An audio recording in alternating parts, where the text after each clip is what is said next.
जी अस्सलाम वालेकुम दोस्तों, शाह हसन इस्तंबुल तुर्की में हिकिड़ी सरकारी हॉस्पिटल है तमामु आलिशान ॾेखारियां थो। असां जॾहिं हिते आया आहियूं त असां कोविड जा जेके इंजेक्शन हणायूं था उमूमन ईअं हूंदो आहे त असांजी हिकिड़ी ऐप आहे, उन ऐप में असां अपॉइंटमेंट वठंदा आहियूं। सो उन में अपॉइंटमेंट में असांखे कुझु देरि लॻी वेंदी आहे, अपॉइंटमेंट मिलंदी त आहे पर छा आहे जो 6 जो पैकेट हूंदो आहे त जे अगरि हिकिड़ो ॼणो आहे ऐं 3-4 माण्हू न आहिनि त पोइ त असांखे वरी वेट करिणो पए थो पियो। पोइ कॾहिं लॻंदी आहे कॾहिं कान लॻंदी आहे। बहरहाल पोइ वरी हीअ हिकिड़ी हॉस्पिटल आहे जंहिंजो आउं जेका आहे लोकेशन बि लिखी छॾंदुसि ऐं जो नालो बि लिखी छॾंदुसि। हिते छा आहे जो हीअ तव्हां हिते वञो ऐं तव्हां पंहिंजो क्लिनिक ॾेखारियो, तव्हांखे ओॾीमहिल ई हीअ तव्हांजो क्लिनिक चेक कंदा ऐं तव्हांखे ओॾीमहिल ई कोविड जी जंहिंजी वैक्सीन रहियल आहे।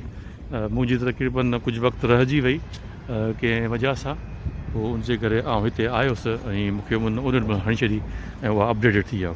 सो हिते जेके बि इस्तंबुल में दोस्त रहनि था जंहिंखे कोविड जो इंजेक्शन न लॻो आहे सो हू महिरबानी करे पंहिंजे क्लिनिक जे हिसाब सां इन्हनि जो जेको हिकिड़ी ऐप आहे ई दौलत आहे, उन में सॼो डिटेल लिखा आहे त उन में तव्हां पंहिंजी हिते ही वैक्सीन कराए छॾियो त जीअं पंहिंजो अपडेट थी वञे। इन्हनि में छा आहे जो अॻिते हली सफ़र करण में आसानी थियनि थियूं।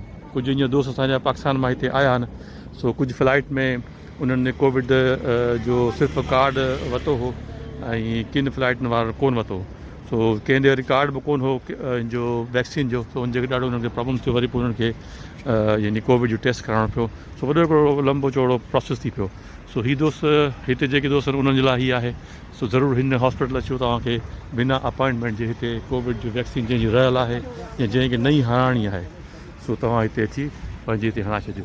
सो इहा अॼु जी वीडियो आहे। इंशाअल्लाह अलाह कंदो त हिन मुंहिंजी वीडियो तव्हांखे सम्झ में अची वेंदी।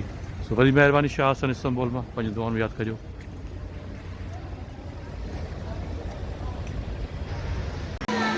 सो हीअ आउं हॉस्पिटल में अंदरि आयो आहियां। अंदरि जीअं ईंदासीं हितां गेट क्रॉस कयोसीं तो हीअ कोविड जा बोर्ड लॻल आहिनि अंदरि। सो अंदरि तव्हां अची करे उन डिपार्टमेंट जेको कोविड जो निशान ठहियलु अथव हिते तव्हां वञी करे पंहिंजो इंजेक्शन हणायो।